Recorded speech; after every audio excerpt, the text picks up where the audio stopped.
I wasn't sure this technique would work, but this tiny horse painting ended up becoming one of my favorite miniature experiments I've ever done. Today I'm layering acrylic ink underneath gouache to create glowing midtones, soft edges, and a beautiful sense of atmosphere. Because acrylic ink becomes completely waterproof once dry, it changes the entire painting process, and watching this horse slowly emerge from that burnt sienna wash felt, honestly, a little magical. This experiment was inspired by the stunning mixed media journals of Dina Brodsky, and I was so curious to see how this approach would translate into miniature animal paintings. So I pulled out a tiny piece of Stonehenge aqua paper, some Schminke gouache, and decided to paint this galloping chestnut paint horse. I used transparent burnt sienna acrylic ink, a handful of gouache colors, and my favorite tiny detail brushes. I'll list all of the materials in the description below for those of you who are curious. My reference photo is by Venomex Baby on DeviantArt. Thank you to the photographer for sharing such incredible horse photos with artists like me. I started by wetting the paper almost to the edges with clean water, then used the ink dropper to release a small amount of burnt sienna ink onto the surface. A little goes a very long way. I spread it evenly with a brush and allowed it to dry completely before sketching the horse outline on top. I used a silver Bellaqua size 0 round brush to paint pure white into the mane, then switched to black and burnt sienna to establish the darkest shadows on the horse's body. I do think it's really helpful to establish both the lightest lights and the darkest darks early in a painting because it gives you anchor points to compare all of your midtones against. Next, I painted the horse's white legs and markings. I took my time here, loading my brush with thick, juicy paint. Little by little, the horse started to feel alive on the paper. For the tail, I used titanium gold ochre, which is slightly lighter and more yellow than the burnt sienna wash beneath it. And whenever I wanted the underpainting to show through, I simply added more water to the gouache to make it more transparent. It was also perfect for the glowing areas catching sunlight along the belly, shoulders, hindquarters, and legs.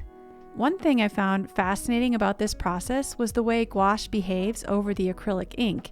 I could create the illusion of blended color simply by adjusting the paint thickness, using watered down gouache for deeper passages and thicker paint for the brightest highlights.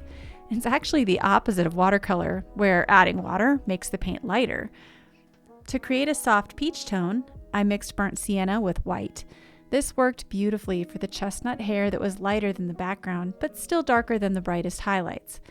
I also tried to leave quite a few areas untouched. This allowed that burnt sienna underpainting to do most of the work for me. For stronger pops of warmth, I added touches of cadmium red hue and Madder Lake Deep. Working this small is surprisingly challenging. It takes intense focus, tiny brushes, and constant reloading of paint and water because everything dries so quickly. By the way, if you're enjoying this process and want more experimental watercolor and gouache videos like this, I'd love it if you subscribed. It truly helps support the channel and it allows me to keep creating free tutorials for you here on YouTube. And if you'd like to learn more about watercolor, don't forget to grab my free, real-time, fully narrated painting tutorial linked in the description below.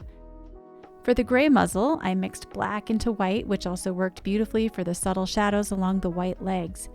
Pure black helped define the eye and the strong shadow on the front of the face, while burnt sienna created the softer shadow beneath the arch of the neck. At this stage, the painting really started coming together. I was constantly observing the reference and asking myself, how light or dark is this area? Is it warm or cool? And what is the exact shape of the brush stroke I need to place?